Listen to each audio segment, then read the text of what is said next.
Standing with God, దేవునితో నిలబడటం. మనం దేవునితో నిలబడటం అనేది చాలా చాలా ప్రాముఖ్యం. క్రైస్తవ జీవితంలో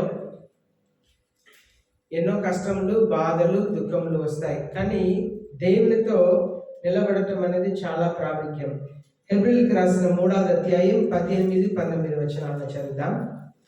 మైకిల్ చదువుదాం. హెబ్రీయులకు రాసిన 3వ అధ్యాయం 18, 19 వచనాలను చదువుదాం. తన విశ్రాంతిలో ప్రవేశింపరని ఎవరిని గూర్చి ప్రమాణం చేసెను?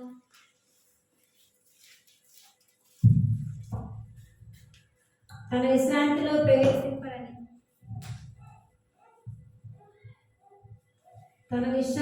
ప్రవేశింపరని ఎవరిని గూర్చి ప్రమాణం చేసెను? అవిధేయులైన వారిని గూర్చియే కదా. కాగా అవిశ్వాసం చేతనే వారు ప్రవేశింపలేకపోయిరని గ్రహించుచున్నాము. చూడండి, అవిధేయత. మనం యేసయ్యతో నిలబడాలంటే విధేయత కావాలి. విధేయత ఉన్నవారు మాత్రమే దేవునితో నిలబడగలుగుతారు. లేకపోతే అవిధేయులు కానాన్ దేశంలో ప్రవేశించలేకపోయారు. మంచి అవకాశం వచ్చింది, కానీ అవకాశాన్ని పోగొట్టుకున్నారు. తర్వాత వచనంలో చూస్తున్నాము, అన్బిలీవింగ్, అవిశ్వాసం కలిగిన వారు, అవిధేయులు, అవిశ్వాసం కలిగిన వారు పరలోక రాజ్యంలో ప్రవేశించలేరు. ఈనాడు ప్రపంచం ఉన్న పరిస్థితిని గురించి ఆలోచన చేస్తే ఎంత మాత్రం కూడా ప్రపంచం పరిస్థితి బాగలేదు. ఎప్పుడు ఏం జరిగిద్ది తెలియని ఒక కాలంలోనే భయంగా జీవించవలసిన కాలం.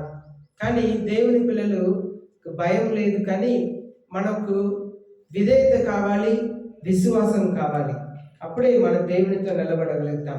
ముందుగా డిసొబీడియన్స్, అవిధేయతని గురించి మనం నేర్చుకుంటాం. సంఖ్యాకాండం 14వ అధ్యాయం 27వ వచనం చదువుతాం. సంఖ్యాకాండం 14వ అధ్యాయం 27వ వచనం చదువుతాం. నాకు విరోధముగా సనుగుచున్న ఈ చెడ్డ సమాజమును నేను ఎంతవరకు సహింపవలను? ఇశ్రాయేలీయులు నాకు విరోధముగా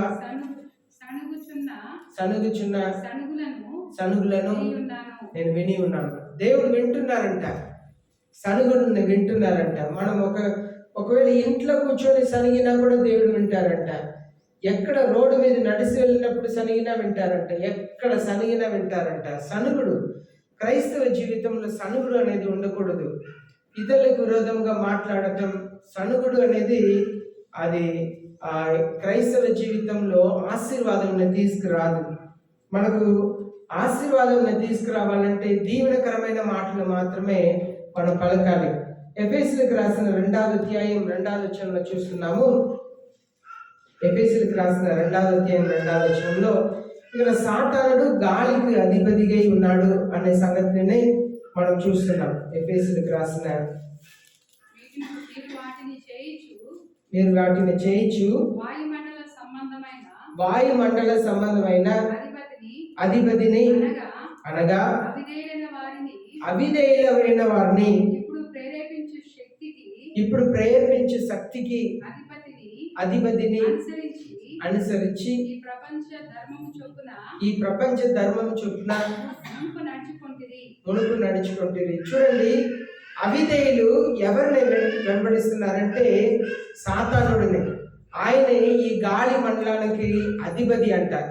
దానికి మనం చూస్తున్నాము, ఏ టెక్నాలజీ కానీ లేదు ఇంటర్నెట్ కానీ వీటన్నిటిని కూడా మనం చూస్తున్నాము. అన్ని కూడా గాలితోనే పనిచేస్తాయి. మన చేతిలో మొబైల్ ఫోన్ ఉంది, ఎలా పనిచేస్తుంది? గాలితోనే.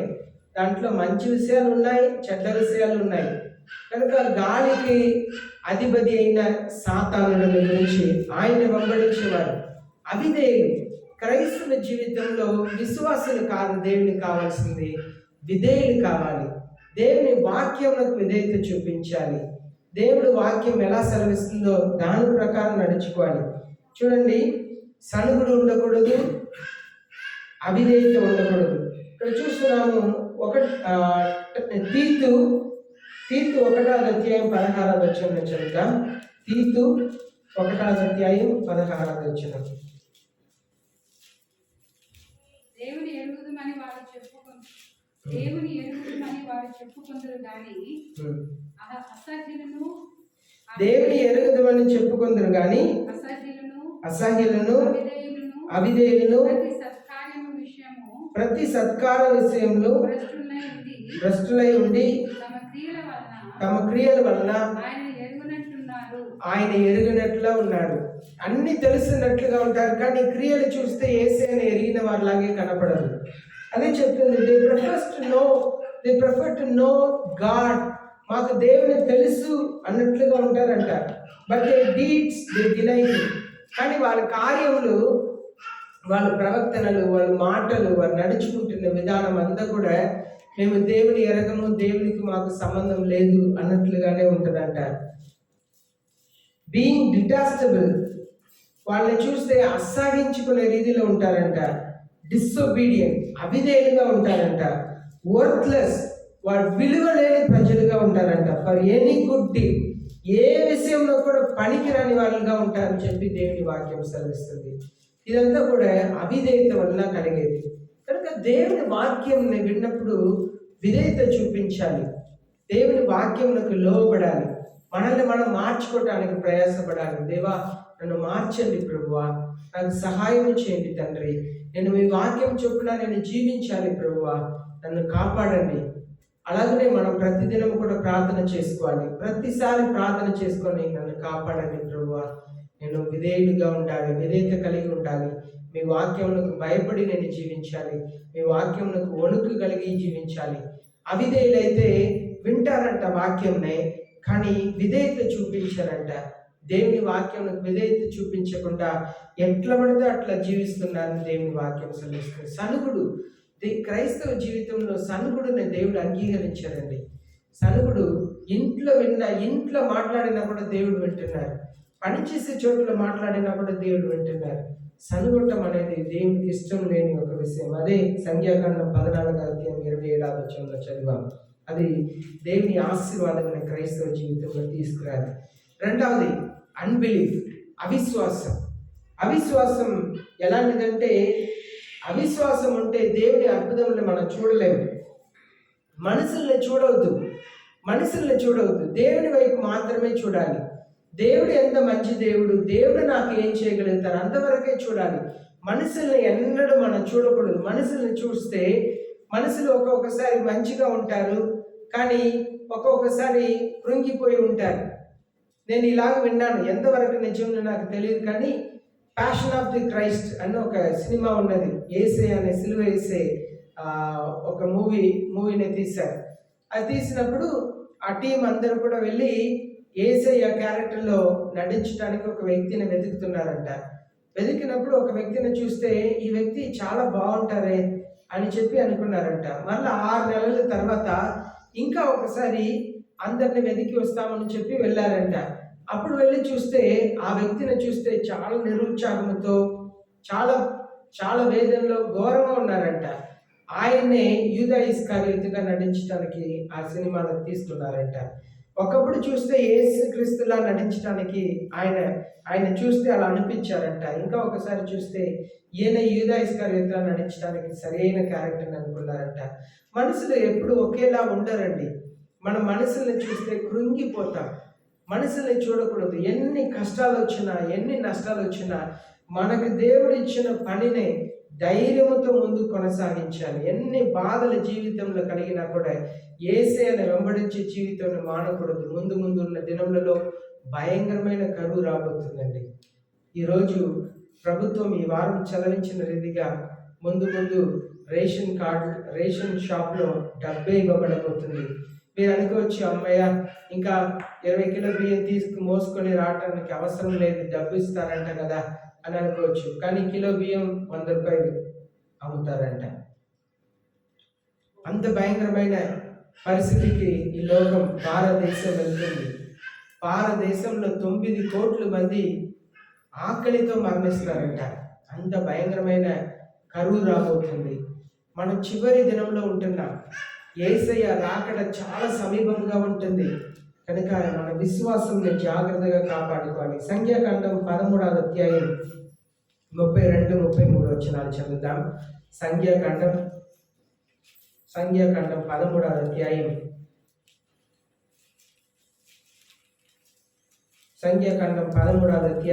33-34 వచనాలు చదువుదాం.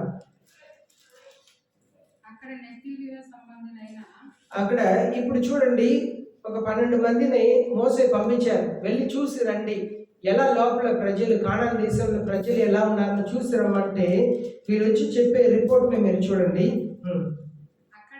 అక్కడ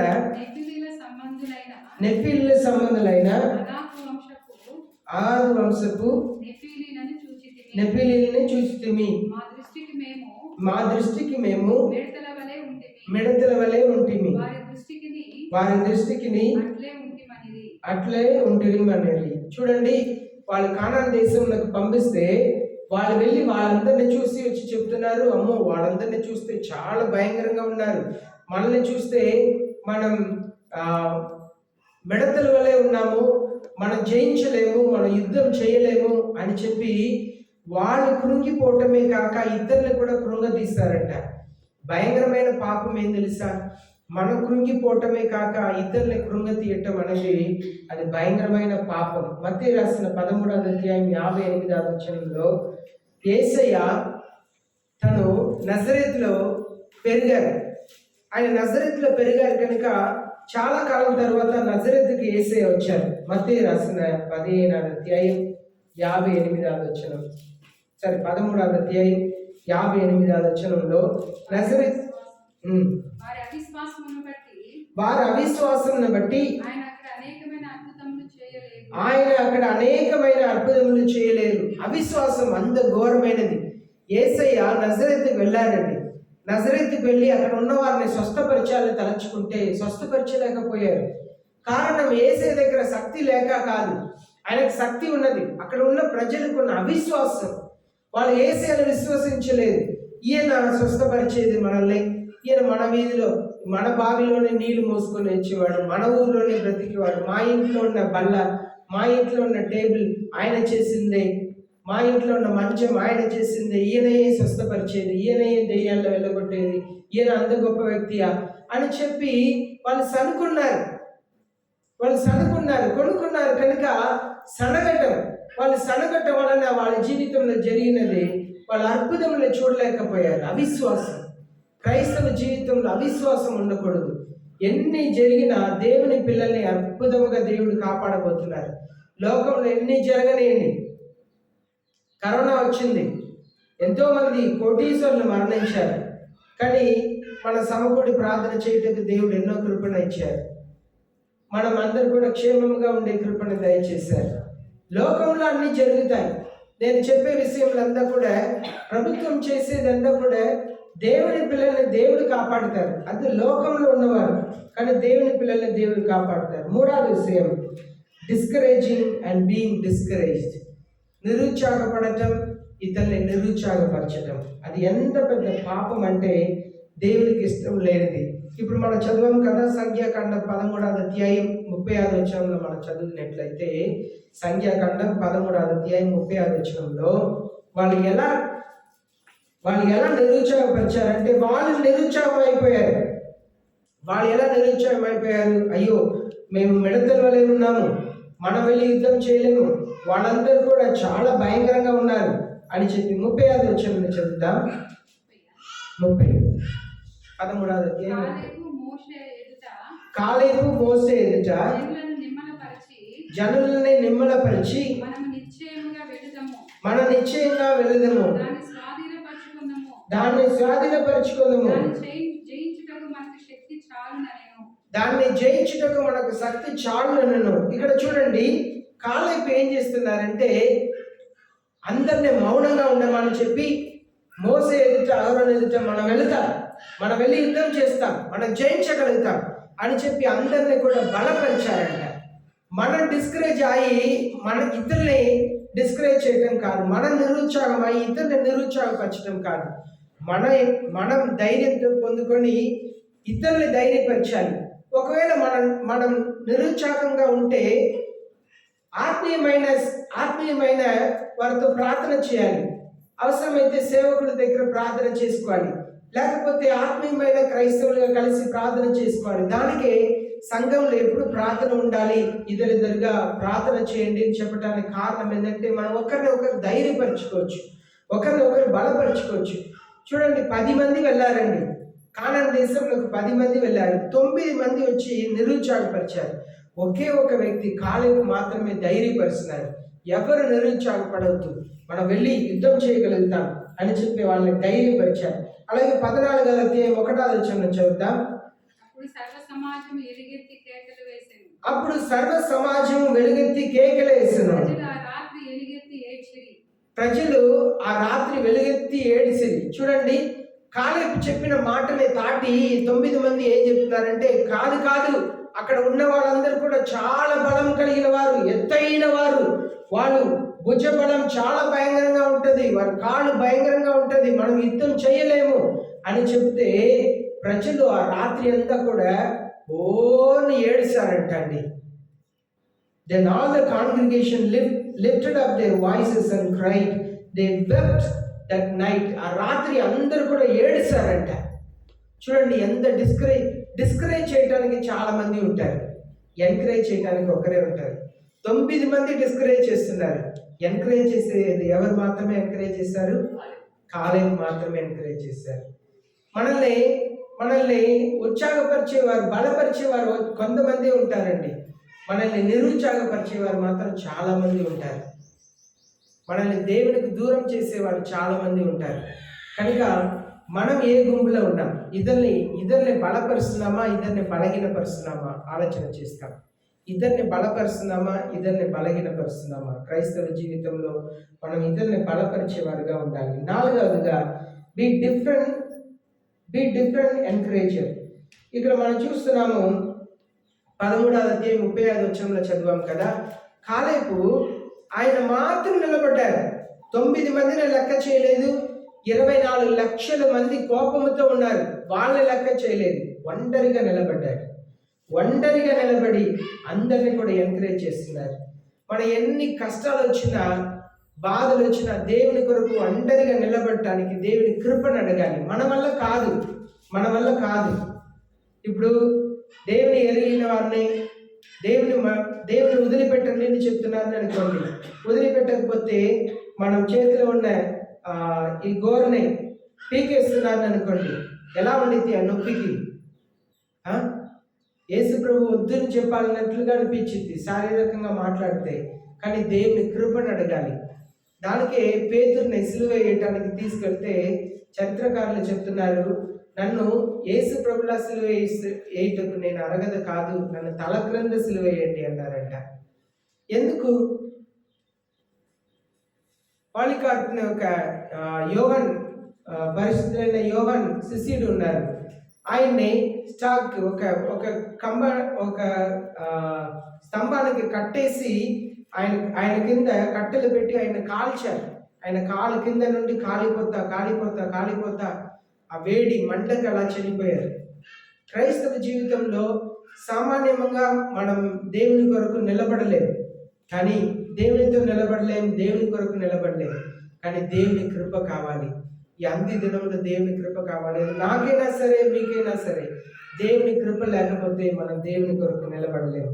చివరిగా 5వదిగా బీ హంబుల్ సర్వెంట్. మనం తగ్గింపు కలిగిన సేవకులుగా ఉండాలి. ఎందుకంటే ఎప్పుడైతే ప్రజలందరూ కూడా ఇలాగ ఏడుస్తున్నారో, మోసే అలాగే అహరోను ఏం చేశారంటే 5వ వచనం 14వ అధ్యాయం 5వ వచనంలో మోసే Aaron fell on their faces in the presence of the assembly of the congregation of Israel. మోసే అహరోన్లు ఇశ్రాయేలు సర్వ సమాజం సంఘం ఎదుట సాగిలపడిరి. వాళ్ళు కాళ్ళ మీద పడ్డారంట. అందరు ఎదుట కాళ్ళ మీద పడి, అయ్యా సనుగవద్దు, ఏడవద్దు, మీరు ధైర్యంగా ఉండండి, దేవుడు విజయం ఇస్తారు అని చెప్పి ధైర్యపరిచారంట. మీరు ఏ గుంపులో ఉన్నారు? మీరు ఇద్దరిని గాయపరుస్తున్నారా, కృంగదీస్తున్నారా, లేదు ఇద్దరిని బలపరుస్తున్నారా? కట్టే క్రైస్తవులుగా ఉన్నామా, లేదు కూడగొట్టే క్రైస్తవులుగా ఉన్నామా? ఆలోచన చేస్తా. మనం కట్టేవారుగా ఉండాలి. పరిశుద్ధ ఆత్మదేవుడు సహాయం చేస్తారు. మనం ప్రార్థన చేసినప్పుడు దేవుని సన్నిధిలో, అయ్యా నన్ను ఇద్దరిని కట్టేవారుగా ఉండాలి, నా నాలుకతో ఇద్దరిని నేను బలపరిచేవారుగా ఉండాలి, ప్రతిదినం కూడా వీలైన మట్టు ఇతరులకు నేను దేవుని మాటల్ని చెప్పి వాళ్ళని ధైర్యపరిచే కృపణ నాకు దయచేయని అడగాలి. అప్పుడే మనం దేవునితో నిలబడగలుగుతాం. దేవునితో నిలబడటం అనేది గొప్ప ఆశీర్వాదం అండి. మనం ఇప్పుడు దేవునితో నిలబడితే మన శ్రమల కాలంలో దేవుడు మనకు తోడుగా నిలబడతారు. కనుక మనం దేవుని సంఘంని కట్టుతాం, దేవుని పిల్లల్ని కడతాం, ఒకరి జీవితంని కడతాం. దేవుని కొరకు మనం ప్రార్థన చేస్తాం, ఎక్కువ దేవుని సన్నిధిలో ప్రార్థన చేస్తాం, దేవుని సహాయాన్ని కోరుతాం. మనం ఇతరుల్ని బలపరుస్తాం, ఆత్మీయంగా బలపరచాలి, ధైర్యపరచాలి, కృంగి ఉన్న వాళ్ళని లేవనెత్తాలి. అప్పుడు దేవుడు తన కృపను మనకు అనుగ్రహిస్తాడు. మోకరిస్తాం, ప్రార్థన చేస్తాం. ఎవరికి వారు ఒక 2 నిమిషాలు ప్రార్థన చేస్తాం. మనం ఇతరుల్ని బలపరిచే వారుగా ఉండాలి. మనం దేవునితోనే ఉన్నామా, దేవుడు మనతో ఉన్నారా అని ఆలోచన చేస్తాం. ఎవరికి వాడు మీ కొరకు మీరు ఒక 2 నిమిషాలు ప్రార్థన చేసుకోండి. ఒక 2 నిమిషాలు.